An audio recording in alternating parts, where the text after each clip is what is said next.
പണ്ട് സ്കൂളിലും കോളേജിലൊക്കെ പഠിക്കുന്ന സമയത്ത് നീ നാളെ ഫ്രീ അല്ലേ എന്ന് ചോദിക്കേണ്ട ആവശ്യം പോലും ഇല്ല. ഒബിയസ്ലി ഫ്രീ ആയിരിക്കുമല്ലോ. അപ്പം മീറ്റപ്പ് ചെയ്യണതിന് പ്ലാൻ ചെയ്യേണ്ട ആവശ്യമൊന്നുമില്ല. കുറച്ച് കഴിഞ്ഞ് റെസ്പോൺസിബിലിറ്റീസൊക്കെ ആയി കഴിഞ്ഞ് കഴിയുമ്പം പ്ലാൻ ചെയ്യാതെ ഒന്നും നടക്കില്ല. സോ എന്തെങ്കിലും ഒരു റീസൺ ഉണ്ടെങ്കിലായിരിക്കും മീറ്റപ്പ് നടക്കുക. അതുപോലൊരു റീസണാണ് ഇതാ ഈ നിൽക്കുന്ന ഞങ്ങളുടെ നിമിതക്കുട്ടിക്ക് ഒരു കുഞ്ഞുവാവ ഉണ്ടായിരുന്നു. കുഞ്ഞുവാവിനെ കാണാൻ വേണ്ടി ഞങ്ങളെല്ലാവരും കൂടെ പോയതാണ്. കുഞ്ഞാവിടെ ഫേസ് ഇതിൽ കാണിക്കുന്നില്ല.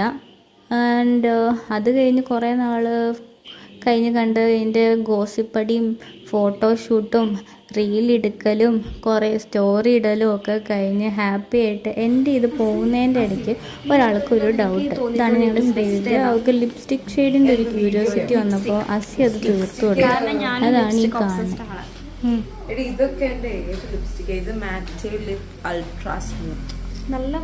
ഇത് നല്ല മണമാണ്, നല്ല ലാസ്റ്റ് ചെയ്യുന്ന ലിപ്സ്റ്റിക്. 100 താഴെ എല്ലാം പറ. ഏതിന്റെയാണ്? സ്വിസ് ബ്യൂട്ടിയുടെ. ഞാൻ നോക്കട്ടെ.